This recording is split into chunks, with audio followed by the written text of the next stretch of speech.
merupakan kemampuan dasar seseorang dalam hal pengetahuan, keterampilan, perilaku, dan hal lain yang terkait dengan aturan yang dikeluarkan organisasi dan berdasar pekerjaan yang menjadi tanggung jawabnya.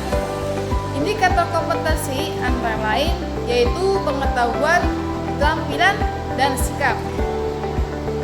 Kemudian, bisa dikatakan kompetensi inti adalah tingkat kemampuan untuk mencapai standar kompetensi lulusan yang harus dimiliki seorang siswa pada setiap tingkat kelas ataupun program tersebut. Nah, meliputi apa saja yaitu aspek, sikap, pengetahuan, dan keterampilan. Selanjutnya yaitu fungsi kompetensi inti. Yang pertama yaitu sebagai unsur pengorganisasian kompetensi dasar, dan yang kedua sebagai unsur pengorganisasian kompetensi inti ini merupakan pengikat untuk organisasi vertikal dan organisasi horizontal pada kompetensi dasar. Organisasi vertikal adalah keterkaitan antara konten kompetensi dasar 1 dengan satu jenjang pendidikan di kelas atau di jenjang di atasnya.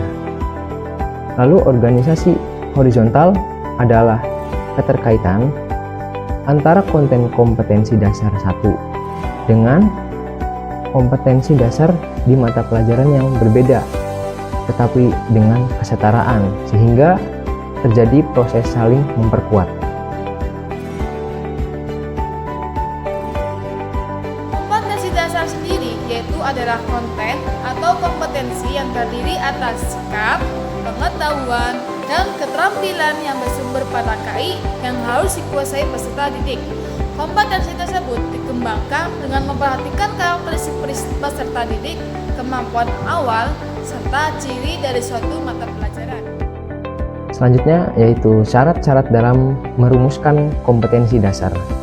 Yang pertama yaitu rumusan tujuan yang dibuat itu harus berpusat pada siswa, mengacu kepada subjek pembelajaran yaitu siswa sebagai peserta didik. Yang kedua yaitu rumusan kompetensi dasar harus mencerminkan tingkah laku operasional, yaitu tingkah laku yang dapat diamati dan diukur yang dirumuskan dengan menggunakan kata-kata operasional. Lalu yang ketiga adalah rumusan kompetensi dasar itu harus berisikan makna dari pokok bahasan atau materi yang akan diajarkan pada saat kegiatan belajar mengajar.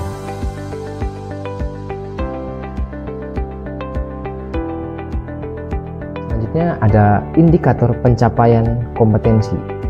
Nah, indikator pencapaian kompetensi ini adalah perilaku yang menunjukkan ketercapaian kompetensi dasar tertentu yang digunakan untuk merumuskan indikator yang mana harus dapat diukur atau diobservasi pada akhir pelajaran. Oleh sebab itu, indikator pencapaian kompetensi dalam sebuah RPP akan menjadi acuan pada saat guru menilai hasil belajar. Kata kerja yang digunakan untuk merumuskan indikator pencapaian ini adalah kata kerja operasional. Mengapa demikian? Karena mencerminkan perilaku seperti pengetahuan, sikap, keterampilan yang diamati dan diukur dengan alat ukur yang jelas. Selanjutnya ada syarat penyusunan indikator. Yang pertama yaitu subjek dengan penyebutan siswa, dan yang kedua ada predikat ini menggunakan kata kerja operasional yang dapat diukur dan diamati.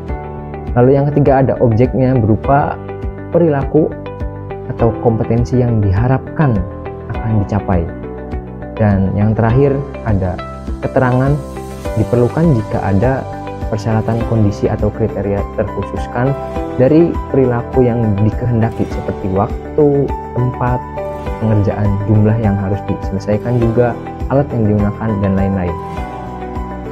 Jadi dapat disimpulkan, jika kompetensi inti adalah penjabaran antara muatan pembelajaran, mata pelajaran, dan program studi upaya untuk mencapai standar kompetensi kelulusan.